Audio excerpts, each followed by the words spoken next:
যেটার নাম হচ্ছে ক্যাভিয়ার। তো এই রেস্টুরেন্টটা নিয়ে ভিডিও করার একটা স্পেশাল কারণ আছে, সেটা তোমাদেরকে আমি বলছি।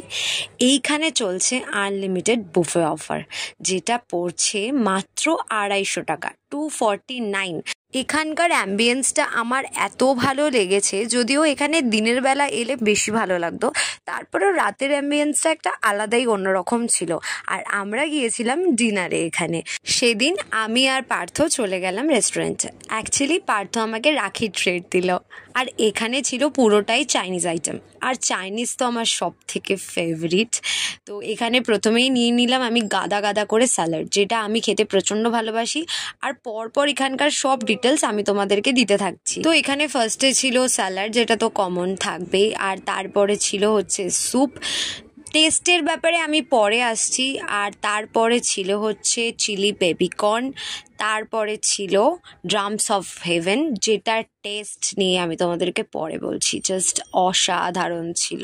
আর ছিল সিজওয়ান পনির, আর হচ্ছে veg noodles, veg fried rice, আর চিলি চিকেন লাস্টে। আর এইদিকে আমি প্রথমেই নিয়ে নিলাম স্যুপ আর ড্রামস অফ হেভেন।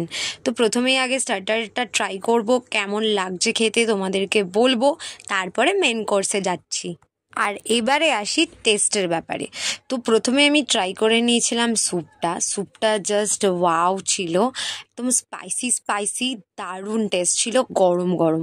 তো আমার তো খুব ভালো লেগেছে টেস্টের ব্যাপারে, যদিও আমি ঝালটা একেবারেই অপছন্দ করি, ঝাল খেতে পারি না, কিন্তু তারপরেও কিন্তু আমার স্যুপটা জাস্ট দারুণ লেগেছে খেতে।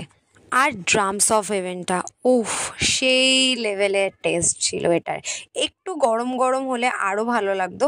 পরের বারে যদিও যখন রিফিল হয়েছিল তখন গরম পেয়েছিলাম, বাট তারপরও কিন্তু টেস্ট ভীষণ ভালো ছিল। আমি এখানে 4 পিস ড্রামস অফ হেভেন খেয়েছিলাম জানো।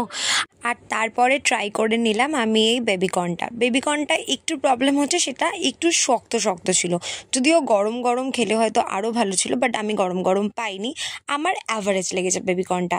আর এবারে আসি মেন কোর্সের প্রত্যেকটা খাওয়ার জাস্ট দারুণ ছিল। যেরকম নুডলসটা ভালো ছিল, তার সাথে সিজওয়ান পনিরটা, আর সেরকম ছিল হচ্ছে ফ্রাইড রাইসটা, আর তার সাথে ভালো ছিল আরও চিলি চিকেনটা। তো টেস্ট তো অসাধারণ ছিল। আমার এখানে প্লেট দেখো পুরো একদম ঝাঁ চকচকে, একটা খালি পেঁয়াজের টুকরো ফেলে রেখেছি, বাদ বাকি সব একদম সাফাই হয়ে গেছে। আর এই এত আইটেম খেয়ে আমি আনলিমিটেড আইটেম খেয়ে আমার পুরো অবস্থা টাইট, পুরো মনে হচ্ছিল যেন আমার গলা অবধি খেয়ে ফেলেছি আমি। আর তারপর ওরাই দিয়ে গেল ফিডব্যাক ফর্মটা, যেটা আমি ফিল আপ করে দিয়ে দিলাম। আর এখানে একটা স্পেশাল ব্যাপারও আছে, সেটা কি তোমরা জানো? সেটা হচ্ছে তোমরা যদি